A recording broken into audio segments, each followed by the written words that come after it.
अपने बेबाक बयानों के लिए चर्चा में रहने वाले भाजपा के राष्ट्रीय महासचिव कैलाश विजयवर्गीय ने बड़ा बयान दिया है।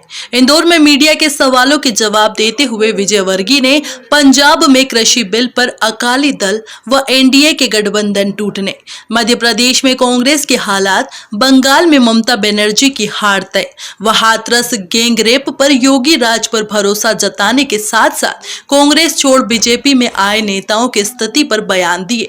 कांग्रेस छोड़ बीजेपी में शामिल हुए नेताओं पर बोले कैलाश विजयवर्गीय। कैलाश विजयवर्गीय ने माना है कि दल बदल के भाजपा में शामिल होने पर भाजपा कार्यकर्ताओं में असंतोष था, लेकिन लंबा वक्त मिलने की वजह से अब ये असंतोष संतोष में बदल चुका है।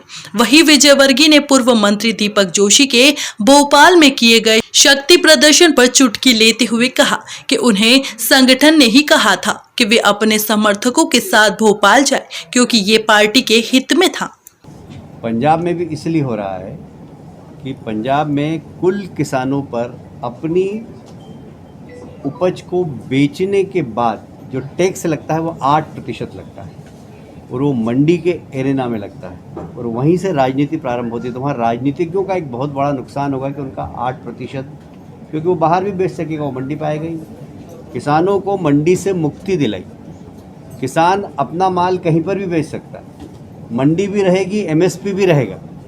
यदि उसको उसकी प्राथमिकता है कि एमएसपी में मुझे मंडी में बेचना तो बेच सकता है, पर यदि उसको उज्जैन का कोई किसान है और नीरज बाबू ने बुला लिया कि भाई मैं तुम्हारे पूरा सामान खरीदूंगा, एमएसपी 3000 की, मैं आपको 3200 दूंगा, तो नीरज जी के आके बेच देगा, उसको कोई टैक्स नहीं लगेगा, एक नया पैसा टैक्स नहीं लगेगा।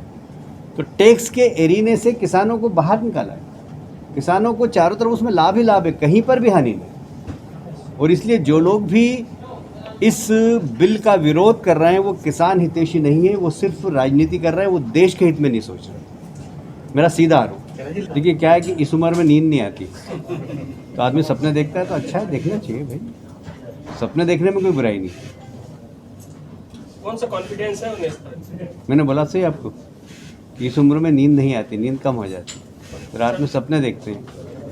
राहुल गांधी एक ट्रैक्टर रैली निकाल रहे हैं बड़ी कृषि कानून के विरोध में, आज पंजाब में लगातार विरोध कांग्रेस कर रही है। मेरा ऐसा मानना है कि कृषि बिल को लोग पढ़ें, समझें, उसके बाद उस पर प्रतिक्रिया व्यक्त करें। मैंने उसको तीनों बिलों को बहुत बारीकी से अध्ययन किया, बहुत बारीकी से अध्ययन किया, और मैं बहुत दावे से कह सकता हूँ, बहुत जवाबदारी से कह सकता हूँ कि जो इस बिल का विरोध कर रहा है वो किसानों का हितैषी नहीं है, चाहे वो कोई भी, क्योंकि यह किसानों की आमदनी को दुगना करने का एक बहुत बड़ा साधन है, पहली बात। दूसरी बात, कृषि के अंदर बाहर का इन्वेस्टमेंट आए, आधुनिक खेती हो, इसका एक बहुत बड़ा इस बिल के अंदर प्रावधान है। तीसरी बात, जितने भी कॉन्ट्रैक्ट फार्मिंग के नियम बने उसमें पूरा लाभ किसान को मिले। चौथी बात, कांग्रेस जिस प्रकार दिग्भ्रमित कर रही कि किसानों की ज़मीन चले जाएगी, कॉन्ट्रैक्ट के अंदर, कॉन्ट्रैक्ट फार्मिंग के अंदर ज़मीन का कॉन्ट्रैक्ट नहीं हो सकता, ये प्रावधान है। ज़मीन के ऊपर होने वाली फसल का ही कॉन्ट्रैक्ट हो सकता है, तो ज़मीन कैसे जाएगी? तो मेरा तो ऐसा मानना है कि जो इस प्रकार गलतफहमी फैला रहे हैं, राष्ट्रपति के हस्ताक्षर के बाद कोई अगर बिल बन जाता है, उसके बाद उसको दुष्प्रचार करना, ये एक आपराधिक श्रेणी वाला कार्य है, चाहे कोई भी कर रहा हो, चाहे वो राहुल गांधी करे, चाहे वो ममता जी करे, कोई भी करे। ये एक आपराधिक श्रेणी का काम है कि आप किसी बिल को जनता के बीच में गलत तरीके से प्रस्तुत कर रहे हैं। तो मैं नहीं समझता कि जनता इनको माफ़ करेगी।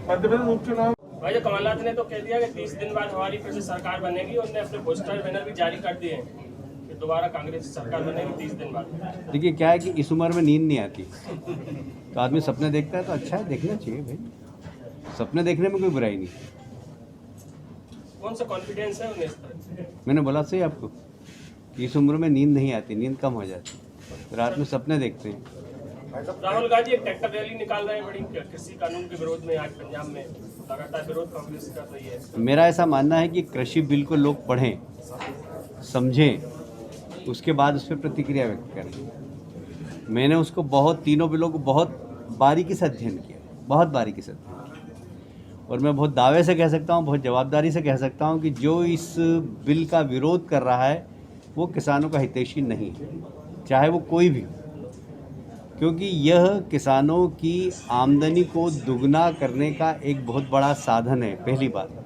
दूसरी बात, कृषि के अंदर बाहर का इन्वेस्टमेंट आए, आधुनिक खेती हो, इसका एक बहुत बड़ा इस बिल के अंदर प्रावधान है। तीसरी बात, जितने भी कॉन्ट्रैक्ट फार्मिंग के नियम बने उसमें पूरा लाभ किसान को मिले।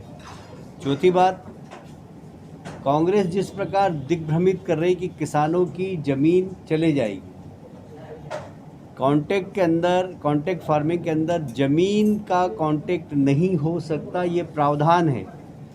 ज़मीन के ऊपर होने वाली फसल का ही कॉन्ट्रैक्ट हो सकता है, तो ज़मीन कैसे जाएगी? तो मेरा तो ऐसा मानना है कि जो इस प्रकार गलतफहमी फैला रहे हैं, राष्ट्रपति के हस्ताक्षर के बाद कोई अगर बिल बन जाता है, उसके बाद उसको दुष्प्रचार करना, ये एक आपराधिक श्रेणी वाला कार्य है। चाहे कोई भी कर रहा हो, चाहे वो राहुल गांधी करे, चाहे वो ममता जी करे, कोई भी करे, ये एक आपराधिक श्रेणी का काम है कि आप किसी बिल को जनता के बीच में गलत तरीके से प्रस्तुत कर रहे हैं। तो मैं नहीं समझता कि जनता इनको माफ़ करेगी।